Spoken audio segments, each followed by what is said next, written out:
Hello friends, welcome to study time. Friends, आज हम पढ़ेंगे method to give scientific name, यानी कि किसी भी ऑर्गेनिज्म को वैज्ञानिक नाम देने की विधि।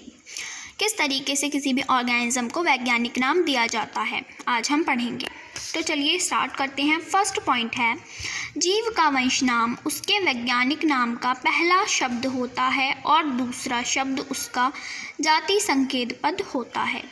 यानी कि किसी भी जीव का वैज्ञानिक नाम जो है, वैज्ञानिक नाम उसमें हमेशा पहला शब्द जो होगा वो उसका वंश नाम होगा उस जीव का, और जो दूसरा शब्द होगा वो उस जीव का जाति संकेत पद होगा हमेशा। सेकंड पॉइंट है, जैविक नाम हमेशा लैटिन भाषा में होता है और इटैलिक यानी तिरछा लिखा जाता है। यानी कि जब हम उसे लिखते हैं किसी भी जीव का साइंटिफिक नेम, वैज्ञानिक नाम, तो वो लैटिन भाषा में होता है हमेशा, और वो इटैलिक यानी कि तिरछा लिखा जाता है थोड़ा सा। तो फ्रेंड, थर्ड पॉइंट है, जैविक नाम को जब हाथ से लिखते हैं तब तिरछे की जगह दोनों शब्दों को अलग अलग अंडरलाइन करना चाहिए, और अगर छपाई कर रहे हैं तो तिरछा लिखना चाहिए। यानी कि जब हम किसी भी जैविक नाम को, किसी भी जीव के वैज्ञानिक नाम को हम हाथ से लिखते हैं तो हम उसे टेढ़ा लिखने के बजाय, तिरछा यानी कि इटैलिक लिखने के बजाय हम उसे अंडरलाइन कर देते हैं। उसका मतलब ये होता है कि हाँ, ये इटैलिक में लिखा गया है, इटैलिक है। और अगर हम उसकी छपाई कर रहे हैं तो वो हमें तिरछा ही लिखना पड़ेगा, इटैलिक में लिखना पड़ेगा, वहाँ पर अंडरलाइन हम नहीं कर सकते।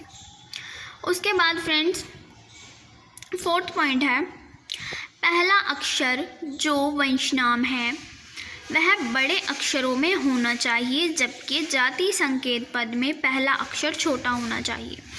यानी कि मैंने आपको बताया था दो शब्द होते हैं जैविक नाम में, किसी भी जैविक नाम में पहला वंश नाम होता है और दूसरा जाति संकेत पद होता है।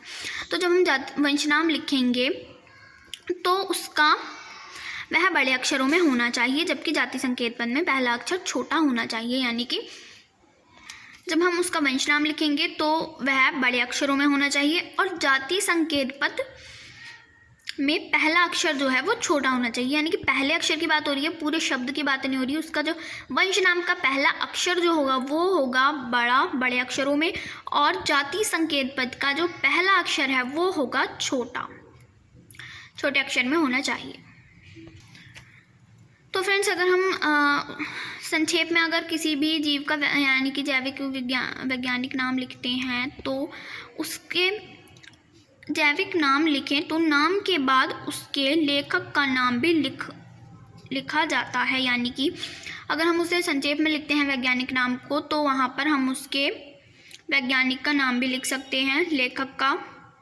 जैसे कि यहाँ पे मैंजीफेरा इंडिका लिन, यानी लिन का मतलब है लिन यानी लीनियस यहाँ पर लेखक का नाम आया जिसने भी वो वैज्ञानिक नाम लिखा है। तो ये बेसिक इन्फॉर्मेशन थी, और मैंने आपको मेथड बता दिया है वैज्ञानिक नाम किस तरीके से दिया जाता है और क्या रूल फॉलो करने पड़ते हैं। तो वीडियो पसंद आई हो तो इसे लाइक करें, कमेंट करके बताएं कैसी लगी, आपके लिए यूज़फुल रही या नहीं। चैनल को सब्सक्राइब करके बेल आइकन को प्रेस कर दें। Thank you for watching.